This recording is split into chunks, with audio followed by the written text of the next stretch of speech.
होठों को हरदम तुम्हारा बयान हो। आइए हम दुआ करेंगे। Let's bow our head in prayer.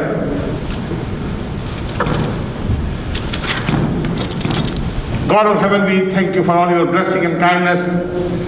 Thank you for the life you have given us in this time to be in your house. Yes, it's very cold out, and so many people are scared to come out because of different problem. But we are thankful that we have this chance to sit in your house and worship you. God, we pray that you help us as we read your word. God, we want you to talk to us so that your Holy Spirit may guide us. Especially, I pray for myself. Give me the right word and message. Pray for all the people, those who are here and those who are not here. Bless each one of them. In Christ's name we pray. Amen. So we are living in a world where there is too much problem and chaos. Normally, what happens, we think when we are young, everything is fine. We can achieve our goals. We can do things. I think, should I speak in Hindi or English? Hindi. हाँ, हम ये सोचते हैं कि हम अपने सारे उद्देश्यों को पूरा कर सकते हैं। और सबसे बड़ी बात यह है कि इस दुनिया में जब आगे बढ़ते हैं तो जिंदगी हमेशा खुशहाल नहीं होती, खुशी से भरी नहीं होती।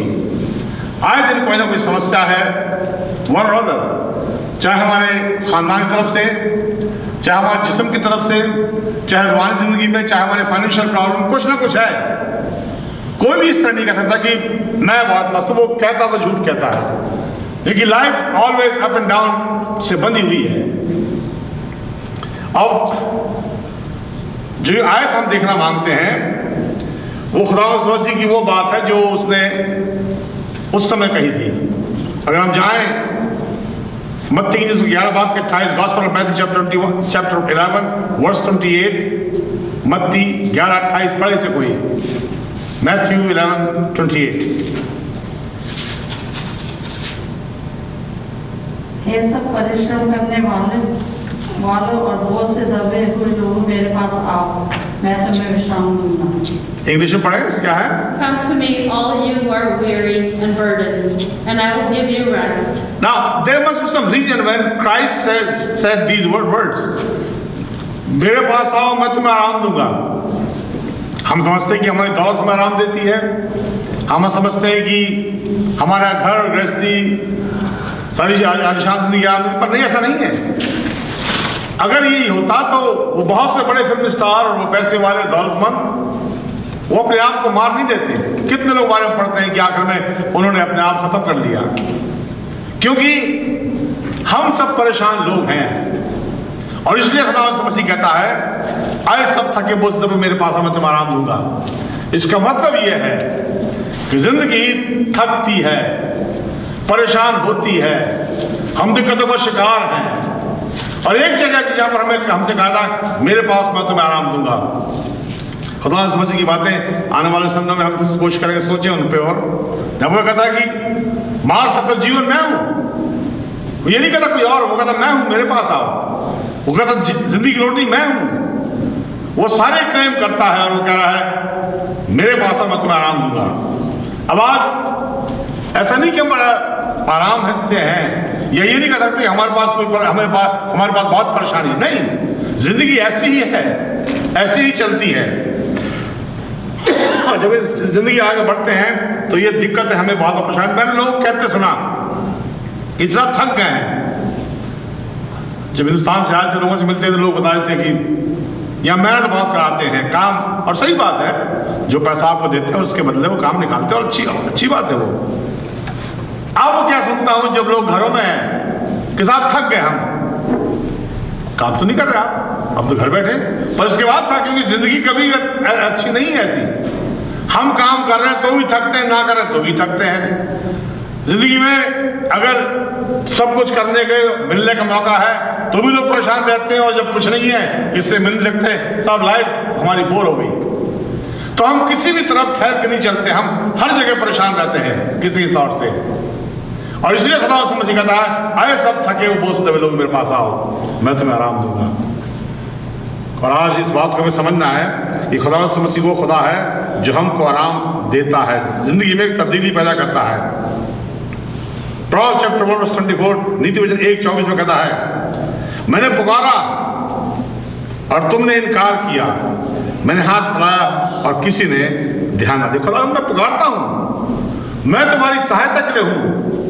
अगर इंजील में पढ़े तो हम बार पढ़ते हो, कहता मैं इसलिए आया तुम्हें जिंदगी दूं। जो वो ईशान कहता है, हम सबसे भटके हुए लोग थे, हमने अपना मार लिया था, तो कहता मैं आया हूं तुम्हें छुड़ाने, तुम्हें बचाने, निकालने।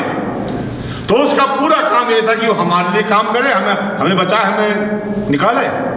और यहाँ पर वो कहता है, ऐसा थके बोझ लोग मेरे पास मैं तुम्हें आराम दूंगा। जब हम मसीह के पास आते हैं तो जिंदगी में तब्दीली आती है, तब एक फर्क आता है। ऐसा होता है कि हम जो हैं वो नहीं रहते, फिर हम बदल जाते हैं। एक बयान है, उसमें अगर हम यूहन्ना की इंजील 4 बाब में जाए तो वक्त नहीं हम पढ़े पूरी स्टोरी को, पर हम वहाँ पढ़ते हैं कि वो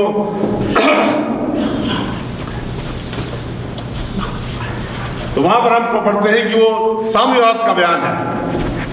और सामरी औरत वहाँ पर कुएं पे पानी भरने आई है और खुदा समझ से एक दूसरा रास्ते चल के वहाँ तक पहुँचते हैं।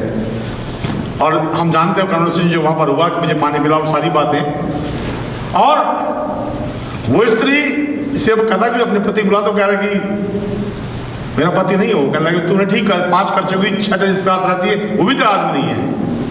वो स्त्री दिन की दोपहरी में आती थी जब कोई ना सा देखे, किससे मिलना ना पड़े, किससे आमना सामना ना हो, खामोशी में करे।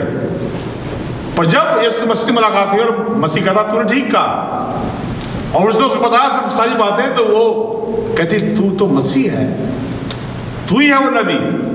और लिखा वो भाग के गांव में जाती है, जिस गांव में मिलती नहीं थी वो भाग के जाती, कहती आओ देखो वो नबी आया जिसने मुझे मेरे हाल बता दिए। वो वहां पर कुएं पर उसने मुझे सारा मेरे जिंदगी का चिट्ठा खोल दिया। वो सारे लोग आके मसीह पर आते हैं, उससे रिक्वेस्ट करते 2 दिन और मुझे यहाँ पर, उनकी 2 दिन कन्वेंशन होगी वहाँ। और मसीह उनको सिखाता, वो लोग कहते हैं उस औरत से कि हमने तेरे कहने से विश्वास नहीं किया, पर हमने खुद जान लिया है। क्या हुआ? वो औरत जो परेशान थी, जो अपने कैरेक्टर में गिर गई थी, जो मसीह मिलती सब बदल गया। अब वो मसीह की गवाही देने बाहर जाती है और कहती कि मैंने नबी को देखा है, वो वही होता। तो खुदा से मसीह जब बुलाता है मेरे पास आओ, तो ये नहीं कि वो वापस बुला के वापस भेजता है, ऐसे वो एक परिवर्तन पैदा करता है, वो जिंदगी में एक तब्दीली लेकर आता है। पुराने नबियों के बारे में पढ़ते हैं, वो कितने परेशान थे खुदा से मिलने के लिए। अगर हम ज़बूर में जाएं, अय्यूब में जाएं, तो वो बड़े सफाई से कहता है कि खुदा बुजुर्ग है और हम उसको नहीं जानते। रंजीत सी बातें कहता खुदा बुजुर्ग है, वो बड़ा है, हम उसे नहीं जानते, अय्यूब कहता है। फिर 33 में वो बयान करता हुआ कहता है कि काश मुझे मालूम होता वो कहाँ मिल सकता, मुझसे आके अपनी बात, अपना केस लड़ता। तो ये सारी बातें पुराने नाम में हम पढ़ते हैं, जहाँ पर वो कहते हैं काश मालूम होता हम खुदा से कैसे मिले, हमें खुदा को जान ले। न्यू टेस्टमेंट में आती है, यीशु मसीह कहता आओ मेरे पास आओ, आई एम द वे, मैं रास्ता हूँ, मैं जिंदगी हूँ, मैं जीवन हूँ, मैं तुम्हें आराम दूंगा जो तुम थके परेशान हो। आज माहौल फर्क है बिल्कुल। इस मुल्क का नहीं, पूरी दुनिया का लोगों में एक डर है। किस बात का डर है? मालूम किस बात का डर है लोगों में? डेथ। और कोई दूसरा आंसर इससे जर्म्स, वो लाएगा डेथ, वहीं आ गए। तो जो डर है वो है मौत का, क्योंकि वो कह रहे हैं कोविड आया, पर कोविड ना हो तो भी आपको मरना ही है। अगर कोविड का असर ना हो तो भी डेथ श्योर है। तो इंसान अपने चीजें बनाता है, उससे चलना शुरू करता है और परेशान रहता है, अब क्या होगा, मैं मर जाऊंगा तो क्या? अरे मरना तो है, कोई भी क्यों ना हो, उसको दुनिया जाना है। तो आजकल एक हवा खड़ा हो गया दिमाग में, लेकिन इंसान अपने आप से परेशान करता अपने आप को। वो अरे अब क्या होगा, अब वो कहीं मैं ना मर जाऊं। मरना तो है भाई, ये तो appointed once to die the judgment Bible कहती है। इब्रानी में कहता है it's appointed for a man once to die the judgment, उसके बाद न्याय नियुक्त है। तो हम परेशान रहते हैं अपने आप में, और तब मसीह कहता है मेरे पास आओ, तुम जो फिक्र करते हो, तुम परेशान हो, मैं तुम्हें आराम दूंगा, मैं तुमको समझ दूंगा, मैं तुम जान रहे हो क्या है। आप मालूम जो शागिर्द थे, जब मसीह के साथ चलते रहे और बहुत समय ऐसा हुआ कि उन्होंने आखिर में they betrayed him, not only betrayed him, they वो भाग गए छोड़ के, और वो डर रहे थे। कलाम में मैंने शायद कई बार बताया भी, मरकुस की इंजील 16 बाब में वो कमरे में छुपे हुए थे डर के मारे, रो रहे थे क्योंकि गुरु जा चुका है, गुरु की को सलीब दे दी गई, अब क्या होगा। और इसके बाद जब वो मसीह से मिले, मसीह के बीच में आता है, उनसे बात करता है, वो बदल गए। तब मौत का डर नहीं था, और वो खुलेआम प्रचार करते हैं शहर में। हम हमारे किताब में पढ़ते हैं कि उनको पकड़ा गया, लाया गया हैकल में, और उनसे कहा कि तुम इस नाम से बशारत ना करना। और फिर आगे हम पढ़ते हैं, वो कहते हैं कि हमने तुमसे मना किया था कि तुम इसमें बोलना, तुमने तो शहर को प्रचार से भर दिया। पता कहता है हमसे हो नहीं सकता कि हमने देखा सुना उसको बयान ना करें, ये पॉसिबल नहीं मान ली। क्या हुआ, ये बदले लोग थे जो मसीह की मौत से डर के मारे कमरे में छिपे थे, परेशान थे, नहीं चाहते कोई जाने कि हम यहाँ बैठे हैं। आज वो सड़क पर निकल गए, आज वो चिल्लाते खुदा से मसीह के बारे में। हमारे किताब के सेकंड चैप्टर में हम पढ़ते हैं, मैंने शायद पिछले कहा था, वो दिलेरी इतनी आ गई उनमें मसीह से मिलने के बाद, वो पवित्र आत्मा पाने के बाद। कि पतरस खड़े होकर, यूहन्ना बपतिस्मा है, वो खड़े होकर कहता है कि तुमने जीवन के उद्धारकर्ता को मार डाला, तुमने किया ये। वहाँ पर इस बात का खुलेआम बयान करते हैं, तुमने सब कुछ कर दिया। क्या हुआ, वो बदले हुए लोग थे, लाइफ तब्दीली आ गई थी। मौत तो नियुक्त थी और सब मरे वैसे, मौत तो नियुक्त है सबके लिए। पर अगर हम मसीह के पास आते हैं तो हमें वो आराम देता है। वो कहता है आए थके बोझ दो मेरे पास आ, मैं तुम्हें आराम दूंगा, मैं तुम्हें लेके चलूंगा। सवाल उठता है कि अगर मिसाल के तौर पर पूछो कि हम में से कितने लोग मरना चाहते हैं, तो कोई नहीं बोलेगा नहीं मरना चाहते। हम सब सीधी सी बात है, खुदा ने जिंदगी दी, हम जीना चाहते हैं। हमें कितने लोग जानते हैं कि मौत के बाद खुदा का न्याय है, उसका जजमेंट है, हम सब जानते हैं। पर सवाल उठता कि मौत का भरोसा नहीं कब आएगी, और जब आए उसके बाद हमारा न्याय है, और कोई इसके बारे में सोचना नहीं मांगता। मैं लोगों से मिलता हूँ, बात करते, लोग सोचना मांगते हैं कि हमारा बुढ़ापा कैसे कटेगा, हमारे पास इतनी इनकम होगी नहीं होगी, हमें क्या करना है, कैसे रहेंगे, घर पेड ऑफ है कि नहीं है, कारें पेड ऑफ है कि नहीं है। देखिए हम अपने बुढ़ापे के बारे में सोचते हैं, पर यह सोचे बुढ़ापे से पहले मर गए और खुदा जिंदगी दे हम सबको, तो हमें न्याय से सामने खड़ा होना है, जहाँ हमेशा की मौत की बात है। और परेशानी ये कि आज कोई सोचना नहीं मांगता। हम सोचते वो बातें जो हम समझते हैं कि जरूरी हैं। मसीह के पास जो आता है वो तब्दीली करता है, उसको बदल देता है।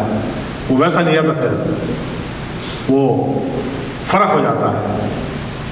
और तभी कहते हैं मेरे पास आओ, come and to me and I will give you rest, मैं तुम्हें आराम दूंगा। 10वें बाब में मरकुस इंजील के हम पढ़ते हैं, तिमाई का पुत्र बरतिमाई के अंदर एक आदमी सड़क किनारे बैठा हुआ था, ही वाज बेगिंग। और वहाँ पर जब वो सुनता है मसीह यार वो चिल्लाता है, दाऊद संतान मुझ पर रहम कर, अरे खुदा मुझ पर रहम कर। वहाँ लिखा मसीह कहता मुझसे बुलाओ, और वो उसके बाद जाते जा तुझे बुलाता है, वो भाग के सब फेंक के आता उसके पास। और मसीह पूछता क्या करूँ, कहता खुदा मेरी आँखें खोल दे। और मसीह ने उसकी आँखें खोल दी, उसने उसके जीवन बदल दी। जब तिमाई के बरतिमाई वहाँ से गया तो पहले वाला नहीं था, अब वो देखता था, अब उसकी आँख खुल चुकी थी, अब वो जानता था कहाँ चलना कहाँ नहीं चलना, अब उसे मालूम था कि चाल कैसे होनी चाहिए। ये फर्क होता है जब खुदा उस मसीह के पास इंसान आता है, वो चलना शुरू करता है, वो देखना शुरू करता है, वो जानता है। शैतान हमेशा इस तरह गुमराह करता है कि नहीं कुछ नहीं होगा, नहीं यही तो अनंत के बाद की बात है, उस जगह तो तुम्हारी आँख खुल जाएंगी। खुदा ने कहा था ये ना खाना, ये परेशानी है, पर शैतान हमेशा बरगलाता है। और मसीह कहता है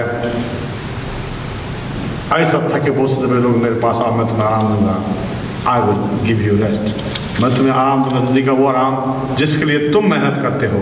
कम to me all you for we are weary and have heavy laden, and I will give you rest. आज हम परेशान हैं, अब आप इसको माने या ना माने, दिक्कत हमारे सामने, दिमागी तौर से परेशान है। कितना इन दिनों में मैंने न्यूज़ में देखा, किसी स्टेट में शायद 16 या 18 बच्चों ने सुसाइड कर दिया, यंग बच्चे स्कूल पढ़ने वाले, पर इतने मेंटली टेंस हो गए, वो परेशान हो गए। कितने फिल्मिस्तान के बारे में हम पढ़ते हैं कि दौलत के अंबार थे और खुश नहीं रह पाए। आज यही है, और एक तरीका है मसीह के पास आना। आप आते हो, आप बदलते हो, आप चेंज होते हो और आप खुश जीते हो। जब तक जियोगे खुश रहोगे, उसके बाद खुदा के साथ चलना है। तो इस बात की ज़रूरत है कि हम मसीह की इस आवाज़ को सुने। कमन टू मी, आए थके और बोझ लोग मेरे पास आओ, मैं तुमको आराम दूंगा, मैं तुम्हें विश्राम दूंगा ताकि तुम ठीक से जी सको।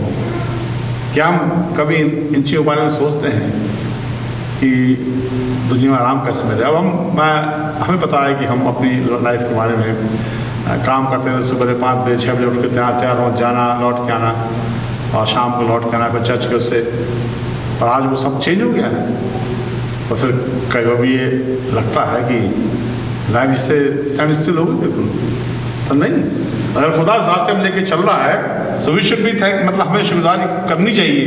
खुदा तो यहाँ तक लाया है, यहाँ तक लेके आया, बहुत सब यहाँ तक पहुँच नहीं पाए। सैकड़ों तादाद में दुनिया से लोग चले गए। जब तक हम दुनिया में हैं, हम खुदा शुक्र करें, उसके पास रहें, और वो है हमारे लिए सब कुछ करेगा।